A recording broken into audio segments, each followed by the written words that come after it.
Good evening. Tonight we begin the story of a man named Arthur Bell, who lived a life so ordinary that very few people ever thought to ask him questions. Arthur was a librarian. Not the head librarian, not the assistant librarian, simply a librarian.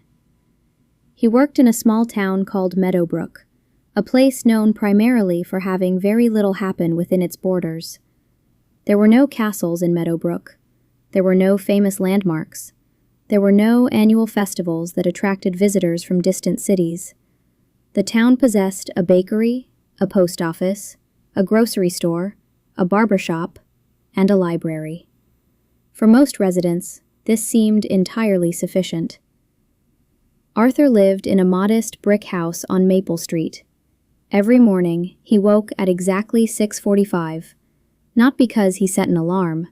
After many years, his body simply decided that 6:45 was the appropriate time to begin the day. When he opened his eyes, the first thing he saw was the ceiling. It was a perfectly ordinary ceiling, painted white, smooth and uncomplicated. Arthur spent perhaps 30 seconds looking at it every morning. Then he sat up, placed his feet into his slippers, and walked toward the kitchen. His slippers were brown. They had been brown for many years. Once, they had been a darker shade of brown. Now, they were slightly lighter. This change occurred so gradually that Arthur barely noticed it. The kettle was always the first thing he touched each morning. He filled it with water, placed it on the stove, and waited. The waiting never bothered him. Many people dislike waiting. Arthur considered waiting a useful skill. The kettle required approximately 3 minutes to boil. During those 3 minutes, he opened the curtains, he looked outside, and observed the street. Most mornings looked remarkably similar. A few birds perched on telephone wires, a gentle breeze moved through nearby trees, the occasional squirrel hurried across a lawn. Nothing dramatic, nothing unexpected. Exactly the sort of view Arthur appreciated. Once the kettle finished boiling, he prepared a cup of tea. Not fancy tea, not rare tea. A simple black tea purchased from the grocery store. He drank it from the same blue mug every day. The mug had no special meaning. It was simply the mug he liked best. After breakfast, Arthur dressed for work. His wardrobe was uncomplicated. Several gray sweaters, a handful of blue shirts, dark trousers, comfortable shoes. He believed clothing should be practical. His mirror seemed to agree. At precisely 8 o'clock, he locked his front door and began the walk to the library. The journey took 15 minutes. Arthur enjoyed walking. Walking provided opportunities to notice small things, the shape of clouds, the color of flowers, the sound of leaves moving in the wind. These details rarely changed his day, yet he liked observing them nonetheless. Halfway to the library, Arthur passed a small park. The park contained 3 benches, 1 fountain, and a large oak tree. The oak tree was considerably older than Arthur, perhaps older than the town itself. Every season it looked slightly different. Every season it remained unmistakably the same tree. Arthur found this comforting. When he arrived at the library, he unlocked the front door. The building was quiet. Libraries often are. That was one reason Arthur enjoyed working there. The library smelled faintly of paper. Not new paper, older paper, the pleasant scent of books that had rested on shelves for many years. Arthur switched on the lights, 1 row at a time. Then he walked through the building. He checked the reading tables. He straightened a few chairs. He returned a misplaced dictionary to its proper shelf. The dictionary belonged in the reference section. It had somehow wandered into travel guides. Arthur did not know how. Books occasionally behaved this way. By 9 o'clock, visitors began arriving. The first was usually Mrs. Parker. Mrs. Parker borrowed gardening books, every week, without exception. Arthur greeted her. She greeted him. Then she selected a new gardening book and settled into her favorite chair. The routine pleased both of them. Next came Mr. Wilson. Mr. Wilson enjoyed books about trains. Steam trains, electric trains, passenger trains, freight trains. If a book contained information about trains, Mr. Wilson wanted to read it.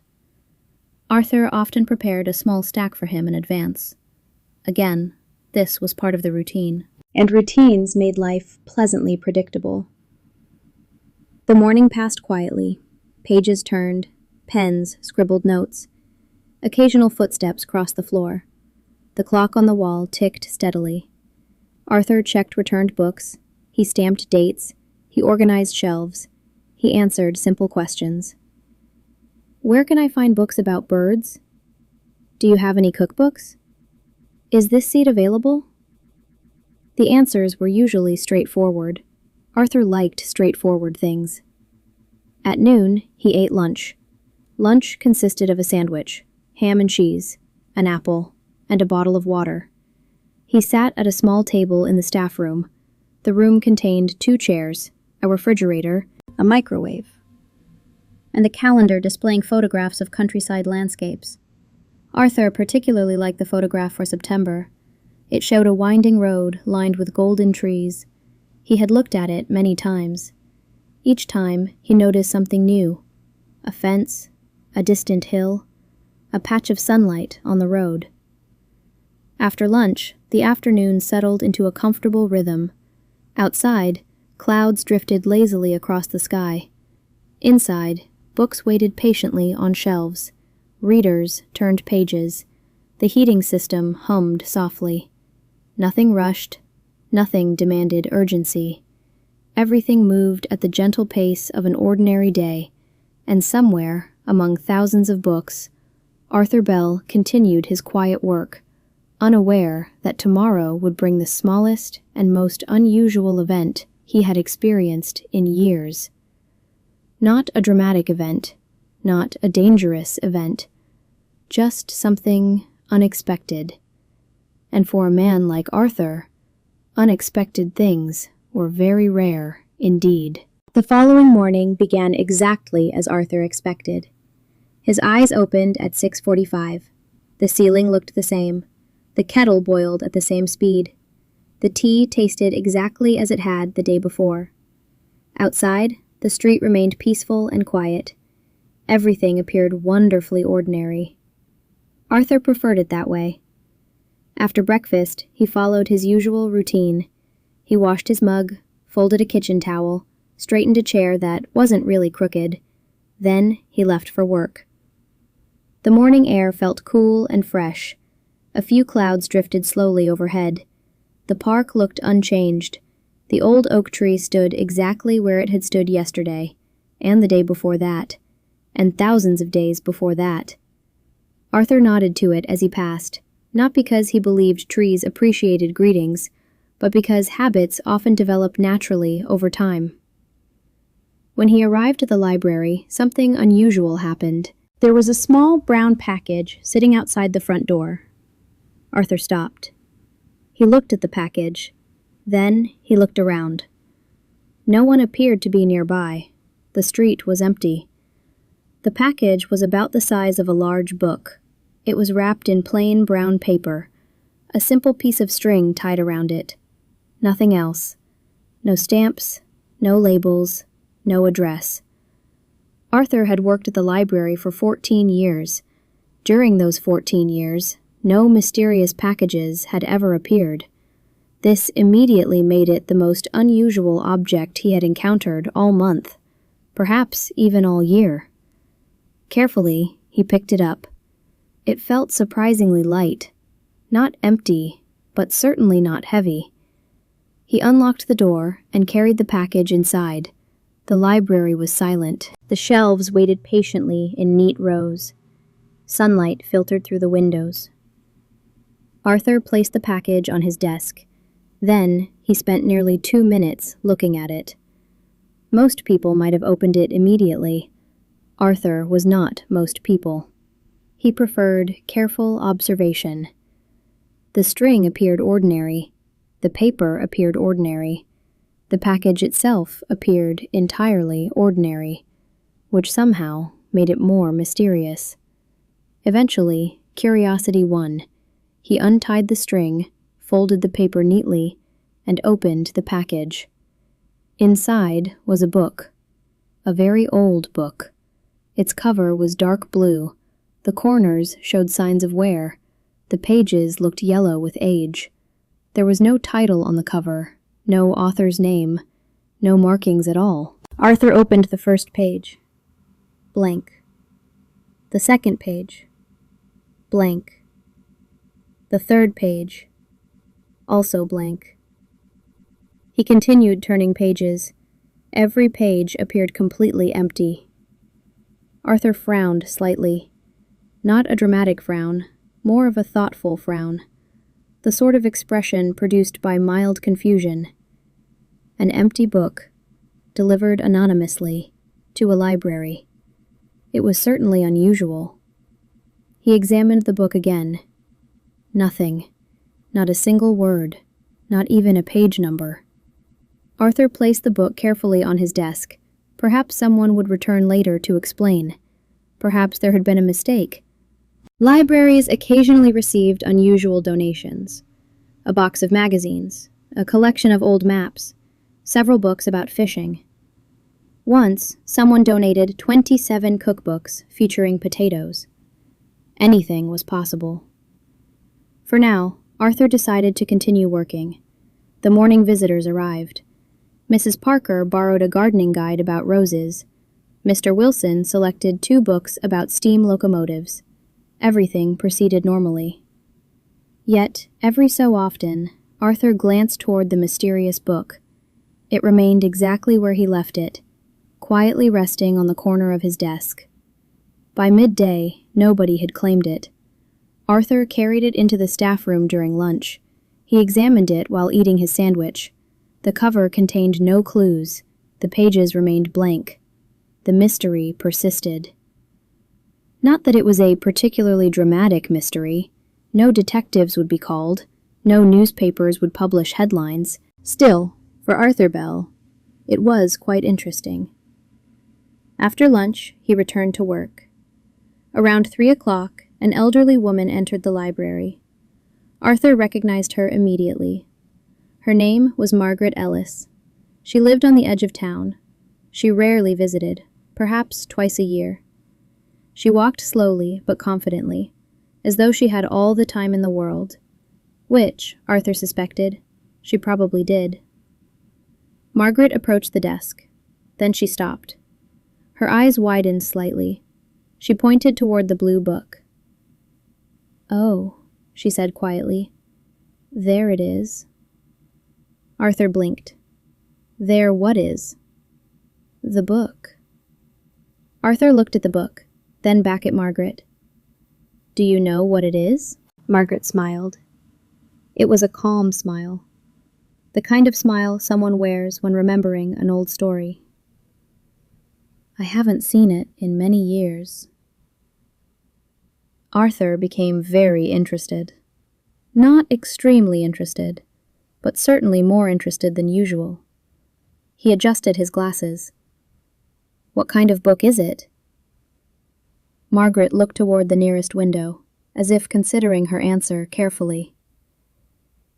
"My grandfather told me about it when I was a child." Arthur waited patiently. Patience was one of his strongest skills. "He said there was once a traveling book." "A traveling book?" Arthur asked. Margaret nodded. "It moved from place to place."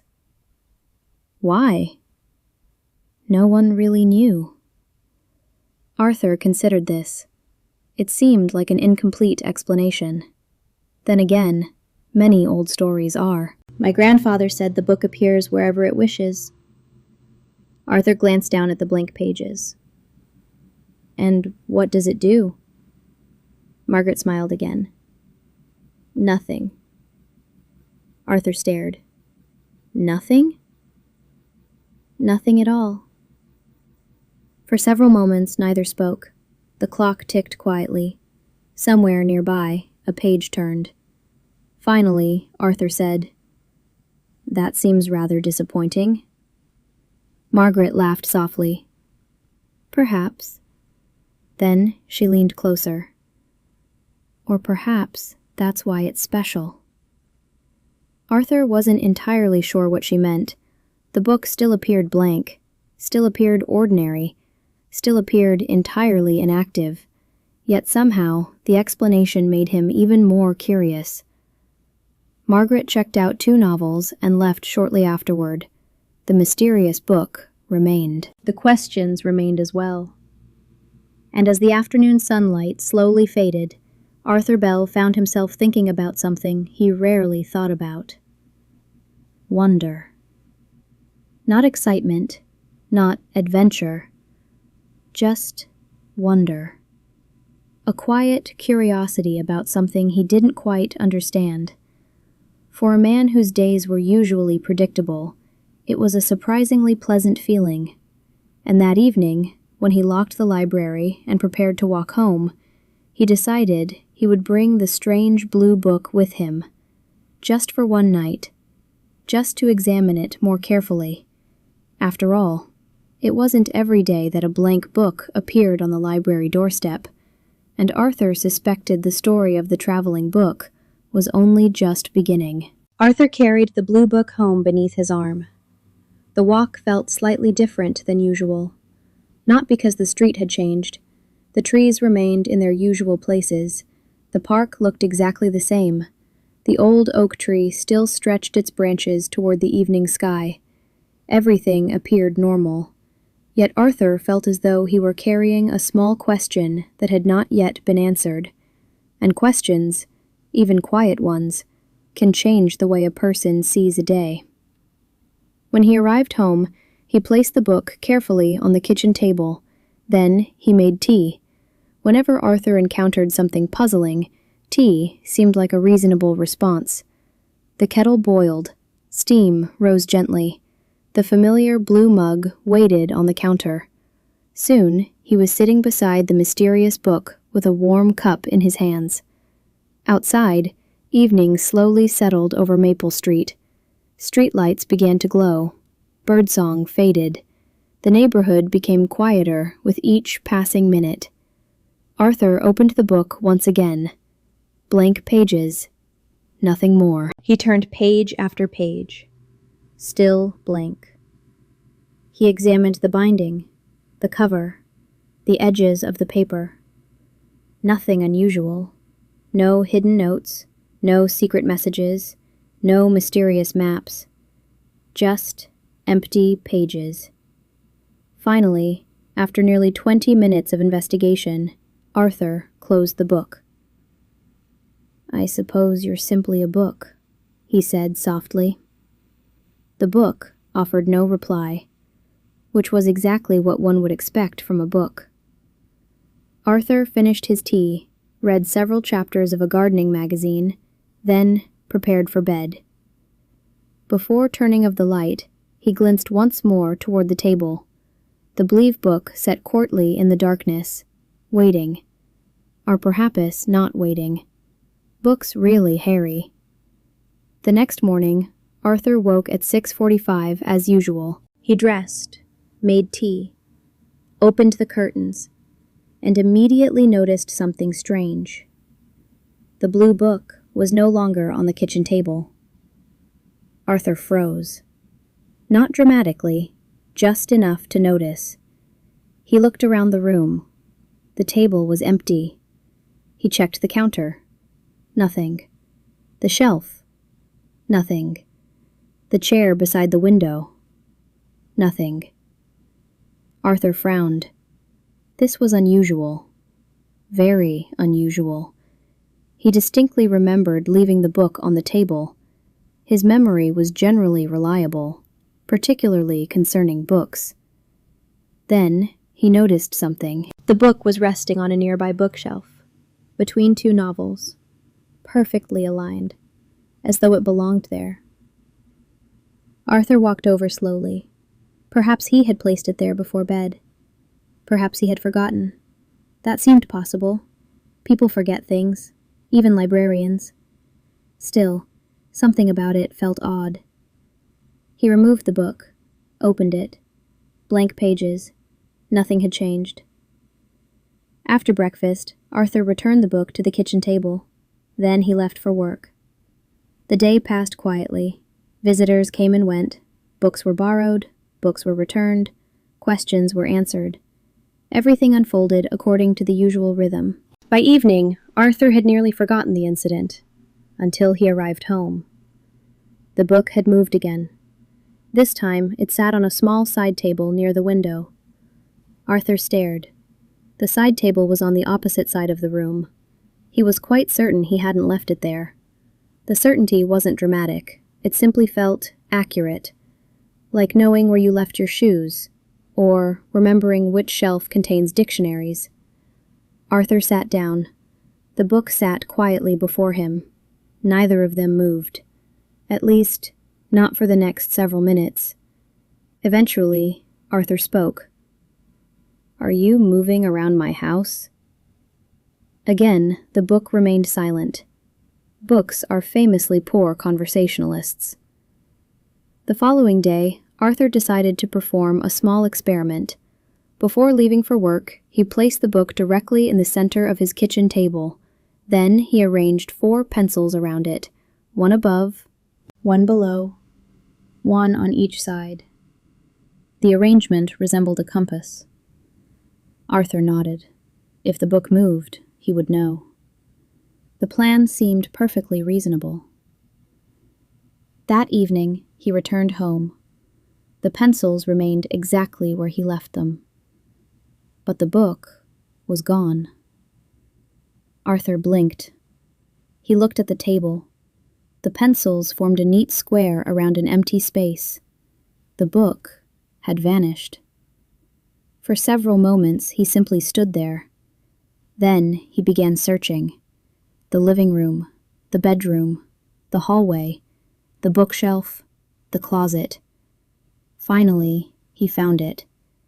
The blue book rested peacefully on a windowsill in the spare room, a room Arthur rarely entered. The evening sunlight touched its cover. Dust floated lazily through the air. Everything appeared calm, almost as though the book had always belonged there.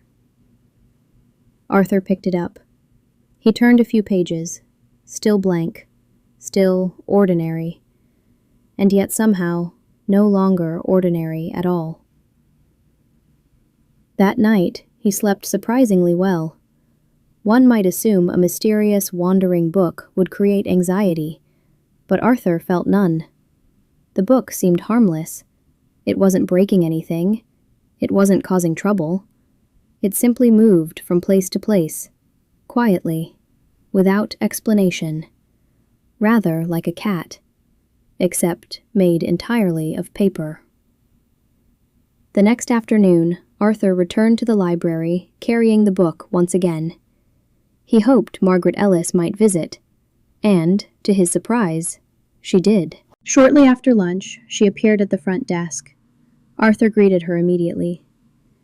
"I have a question." Margaret smiled. "About the book?" "About the moving." Her smile widened.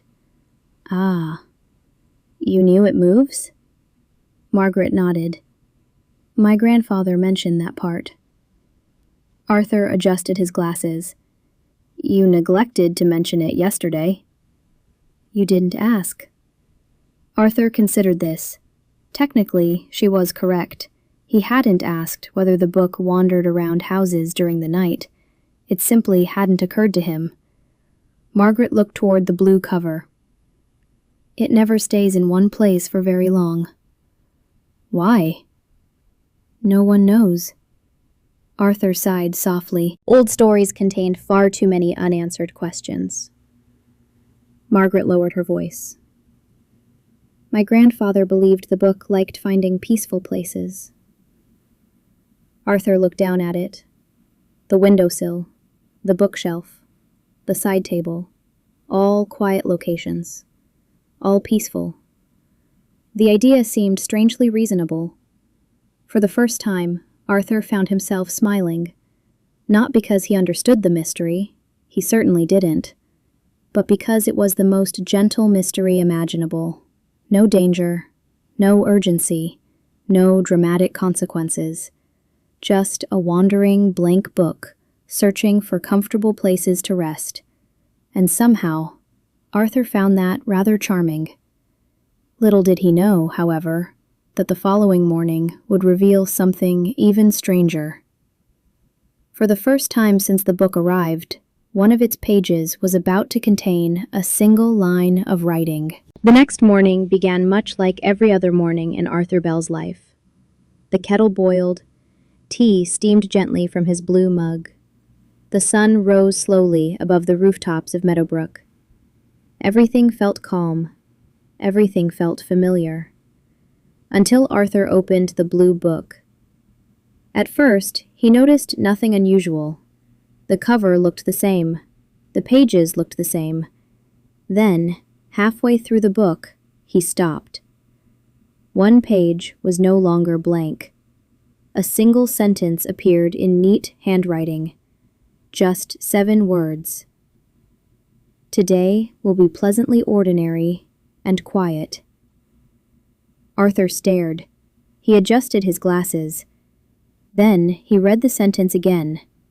The words remained exactly where they were, written in dark blue ink, perfectly neat, perfectly clear. Arthur looked around his kitchen. No one else was there. The book rested silently in his hands. The sentence offered no explanation.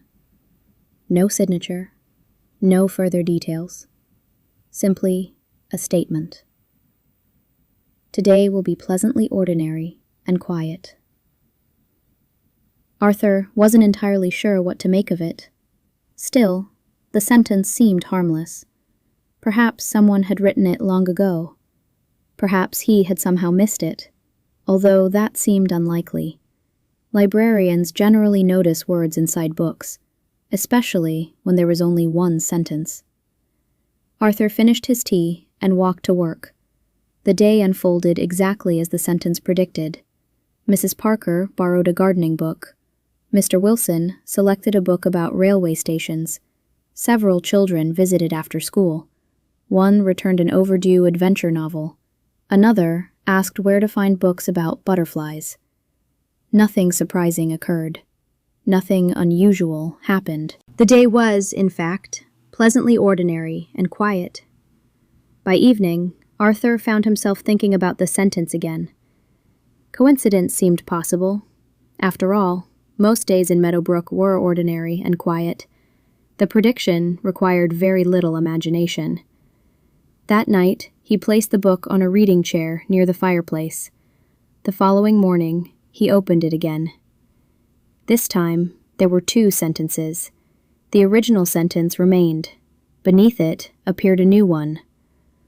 A light rain will arrive after lunch. Arthur read the words carefully. Then he looked outside. The sky was clear, not a cloud in sight. The weather forecast posted near the grocery store had predicted sunshine. Rain seemed unlikely. Still, Arthur said nothing. He walked to the library. The morning remained bright and pleasant. Sunlight filled the reading room. Visitors arrived carrying sunglasses rather than umbrellas. Everything suggested a dry afternoon. Then, shortly after 1 o'clock, clouds began appearing. By 2 o'clock, gentle rain tapped softly against the windows. Nothing dramatic, no thunder, no storm. Just a calm, steady rainfall. Arthur looked toward the window, then toward the book resting in his desk drawer. The coincidence felt slightly larger this time. Not alarming, simply interesting. Over the next week, the pattern continued. Each morning, the book gained a single new sentence, and each sentence described something small, something ordinary. A bird will sit on the library fountain. It happened. The baker will sell out of cinnamon rolls. It happened. A child will leave a red scarf on a chair. It happened. None of the predictions were important. None changed the world. They described tiny moments, the sort of details most people never noticed. Yet, they always seemed correct. Arthur never told anyone. At least, not immediately. The story felt difficult to explain, especially to people who preferred practical answers. One evening, however, he shared it with Margaret Ellis. They sat near a library window while late afternoon sunlight warmed the room. Margaret listened patiently. When Arthur finished, she nodded. My grandfather mentioned the writing. Arthur leaned forward. He did? Only briefly. What did he say? Margaret smiled. He believed the book notices peaceful things. Arthur considered this. Peaceful things. Birds. Rain. Scarves. Cinnamon rolls. None of the predictions involved excitement. None involved danger. The book seemed interested exclusively in gentle moments, moments that might otherwise go unnoticed. That's rather unusual, Arthur said. Margaret chuckled softly. I suspect that's the point. The following morning brought perhaps the most interesting sentence yet. Arthur opened the book. A fresh line appeared beneath the others. You will discover something forgotten. That was all. No explanation, no clues, no location. Just a simple statement. Arthur spent much of the morning wondering what it meant. A forgotten object? A forgotten memory? A forgotten book? The possibilities seemed endless. Around 3 o'clock, he was organizing a rarely used storage room beneath the library stairs. The room contained old furniture, dusty boxes, broken lamps, and shelves filled with materials no one had touched for years. Arthur enjoyed organizing things. Storage rooms contained wonderful opportunities for organization. As he sorted through a stack of old records, he discovered a small wooden box hidden behind several binders. The box looked ancient. Its surface was covered with dust.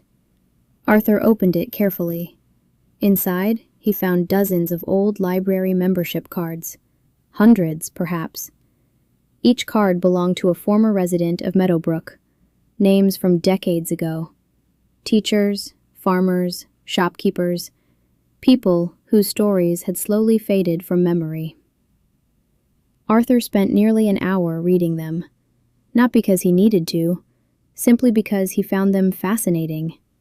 Each card represented a person who once borrowed books from these shelves, a person who lived an ordinary life, a person who mattered, even if time had largely forgotten them.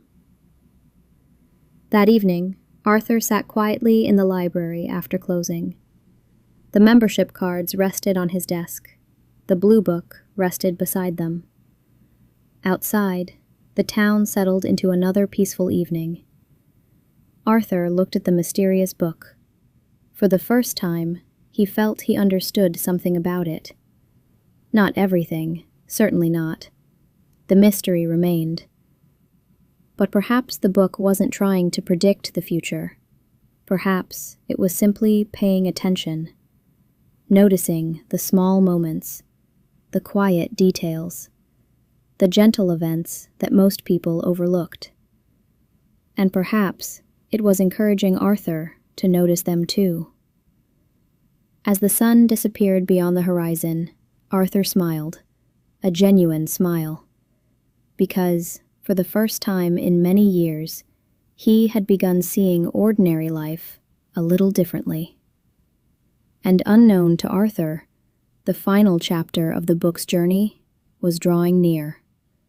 For soon, the blue book would reveal why it had come to Meadowbrook in the first place. The next morning, Arthur Bell woke at 6:45. The ceiling looked exactly as it always had. The kettle boiled, the tea steeped, birds rested on telephone wires outside his window. Everything seemed wonderfully familiar. Yet Arthur sensed something different. Not outside, not in the town, not even in the library. The difference felt closer than that. It felt as though the mysterious blue book had reached the final page of a very long journey. Arthur carried his tea to the kitchen table. The book waited patiently where he had left it. For a moment, he simply looked at it. Then, he opened the cover. The familiar pages appeared, the familiar handwriting appeared, and on the very last written page, a new sentence waited. It was longer than the others, longer than any sentence the book had produced before. Arthur adjusted his glasses and began to read. "Today you will understand why I came." For several moments, he sat silently. Then, he read the sentence again. "Today you will understand why I came." The words felt important. Not dramatic, not urgent, just important. Arthur finished his tea, carefully closed the book, and walked to the library. The morning passed quietly, as mornings often do. Mrs. Parker borrowed a book about tulips. Mr. Wilson selected a large volume about railway stations in northern England. Several students visited after school. A mother returned 3 children's books. An elderly gentleman spent an hour reading newspapers. Nothing unusual happened. Nothing exciting occurred. Everything moved with the gentle rhythm Arthur had always loved. Yet all day, he found himself wondering about the sentence.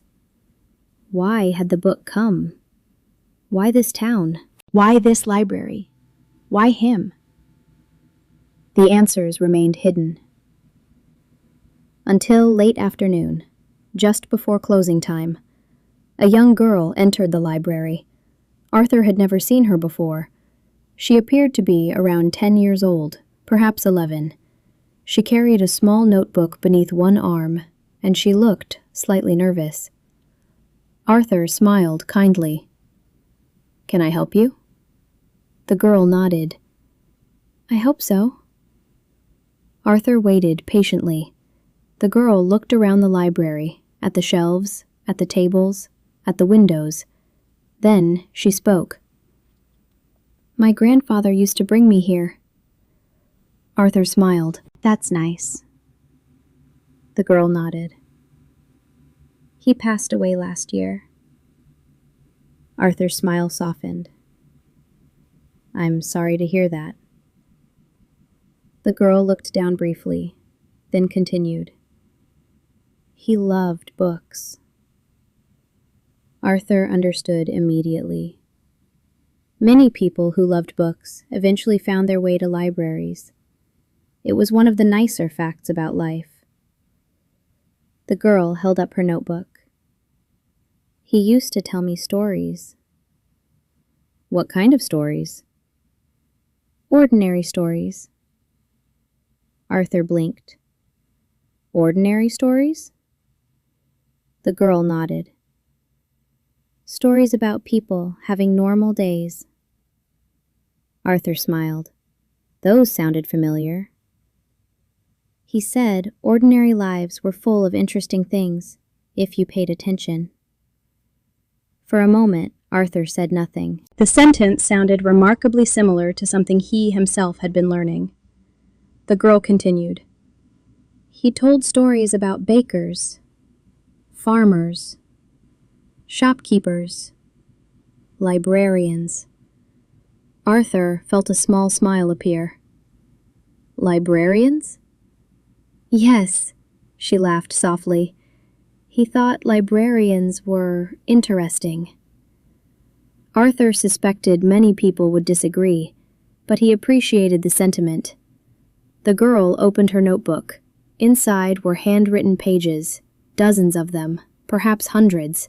Stories, memories, observations, small moments carefully recorded. "My grandfather wanted me to keep writing them." Arthur turned several pages. The entries described ordinary days. A rainy afternoon, a walk through town, a bird sitting on a fence, a conversation in a bakery. Tiny moments. Peaceful moments.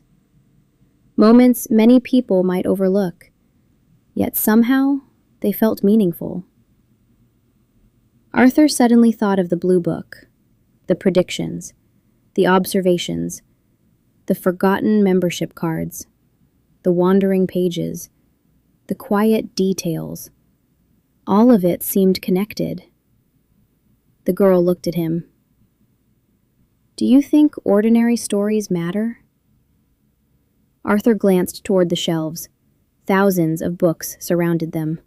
Stories about adventures, mysteries, heroes, kings, explorers. And yet some of the most important moments in life were often the smallest ones. The moments that happened quietly, without applause, without headlines, without excitement. Arthur smiled. Yes. The answer came easily. I think they matter very much. The girl smiled, and somehow that felt like the answer to a question Arthur hadn't fully understood until now. After she left, Arthur remained seated at his desk. The library had closed. The evening sun filled the room with warm, golden light. Everything was peaceful. Everything was still. Slowly, Arthur opened the blue book once more. A final sentence had appeared. The last sentence. The last words the book would ever write. Arthur read them carefully. Thank you for noticing. That was all. No explanation. No farewell. Just those 3 words. Thank you for noticing. Arthur sat quietly for a long time. Then he smiled, because he finally understood. The book had never been about predicting the future. It had never been about magic. At least, not the kind of magic people usually imagine. Its purpose was simpler, and perhaps more important. It reminded people to notice things, the small details, the quiet moments, the ordinary lives unfolding all around them, the things that often pass unnoticed, yet make up most of life. Arthur closed the book gently. The room felt peaceful. Outside, evening settled over Meadowbrook. The fountain in the park quietly splashed. Leaves rustled softly in the breeze. A distant bicycle rolled along a quiet street. Ordinary sounds, ordinary moments, beautiful in their own quiet way. The next morning, Arthur woke at 6:45. The ceiling looked the same. The kettle boiled. The tea tasted exactly as expected. When he opened the blue book, every page was blank once more. Not a single sentence remained.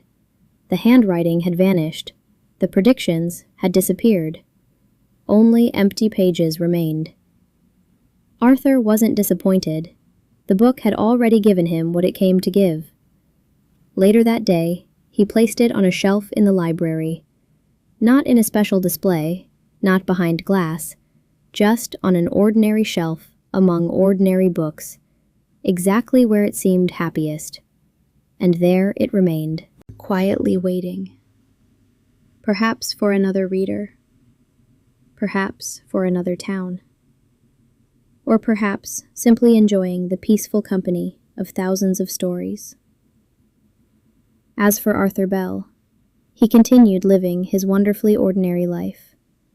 Only now he paid a little more attention to birds on fountains, to forgotten cards, to cinnamon rolls, to rain against windows, to small conversations, to quiet afternoons. And because he noticed these things, the world seemed just a little richer than before. Not because it had changed, but because he had. And in the peaceful town of Meadowbrook, surrounded by shelves of books and gentle routines, that was more than enough. The end.